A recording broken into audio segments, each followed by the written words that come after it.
প্রশ্নে বলা আছে 100 টাকায় 5 বছরে সুদে আসলে 200 টাকা হলে সুদের হার কত। এখানে দেখেন সুদের হার নির্ণয় করতে বলছে। মূলত টাকা ছিল কত 100 টাকা, 5 বছরে সুদে আসলে হয়েছে কত 200 টাকা। বলছে সুদের হার কত। 13তম শিক্ষক নিবন্ধন পরীক্ষাতে আসছিল, খুবই গুরুত্বপূর্ণ একটি প্রশ্ন। অপশনে 5%, 10%, 20%, 25% দেওয়া আছে।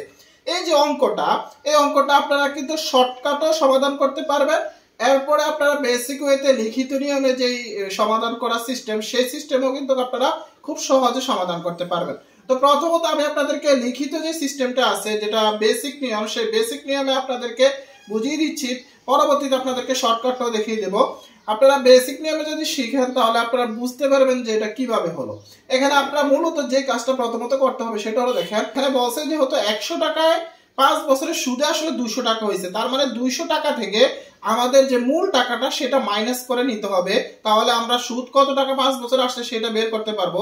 তাহলে 200 টাকা থেকে 100 টাকা মাইনাস করলে থাকে 100 টাকা। তাহলে এই যে 100 টাকা পেলাম সেটা হলো সুদ। 5 বছরে 100 টাকা সুদ আসছে। এবার দেখেন আমাদের যে বেসিক নিয়ম অঙ্কটা সমাধান করতে হবে সেটা হলো 100 টাকায় 5 বছরের সুদ 100 টাকা। দেখেন 100 টাকায় 5 বছরের সুদ, 5 বছরের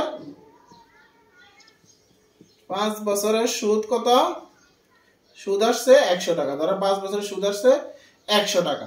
1 টাকা 5 বছরের সুদ কত আসবে? বেশি আসবে না কম আসবে? অবশ্যই কম আসবে, সেটা ভাগ হবে। তাহলে 1 টাকায় 5 বছরের সুদ আসবে কত? কম আসবে, অবশ্যই ভাগ হবে। তাহলে 100 উপরে হবে, 100 নিচে হবে। এবার দেখেন 1 টাকায় 5 বছরেরটা আমরা বের করছি, এবার 1 বছরেরটা বের করেন। 1 বছরটা বের করলে অবশ্যই গুণ হবে। তাহলে 100 ইন্টু 5, উপরে 100ই থাকবে। এবার দেখেন যেহেতু আমাদেরকে বলছে যে 100 টাকায় 1 বছরের সুদটা আমরা বের করব বেসিক নিয়মে। 100 টাকায় এতক্ষণ আমরা 5 বছরের সুদ বের করছি, এরপরে 1 টাকায় 1 বছরের সুদ বের করছি। এবার 100 টাকায় 1 বছরের সুদ বের করব। 100 টাকায় 1 বছরের সুদ বের করতে হলে আমাদের কি করতে হবে? অবশ্যই সেটাও গুণ হবে। তাহলে এখানে 100 ইন্টু 5, এখানে হবে 100 ইন্টু 100। আপনারা খুব সহজে নির্ণয় করতে পারবেন। এবার কাটাকাটি করেন, 100 100 কাটাকাটি। এবার 5 দিয়ে যখন 100 কাটাকাটি করেন তাহলে হবে কত? এখানে 20। তার মানে আমরা কি পেলাম? তার মানে আমরা পেলাম 20%। এইভাবে আপনারা খুব সহজে এমন ধরনের অঙ্কগুলো বেসিক ওয়েতে সমাধান করতে পারবেন। এটা হলো বেসিক নিয়ম। এবার আপনারা যদি শর্টকাটে করতে যান, দেখেন শর্টকাটে করতে গেলে আপনারা খুব সহজে করতে পারবেন। সেটা হলো এই যে এখানে দেখা আছে মূল টাকা, মূল টাকাটা নিচে থাকবে এবং মূল বছর যেটা সেটা নিচে থাকবে। মূল টাকা কত? যে সুদ, যেটা সুদের টাকা, ঠিক আছে, সে সুদের মূল টাকাটা সেটা কত থাকবে? এই 100 টাকা ইন্টু কত বছর? 5 বছর। এবার যত টাকা সুদ আসছে, তো এই সুদ কত টাকা আসছে আমি বলছি না, এই মূল টাকা থেকে সুদের টাকাটা মাইনাস করলে তো সুদ কত টাকা? সুদ আসছে কত?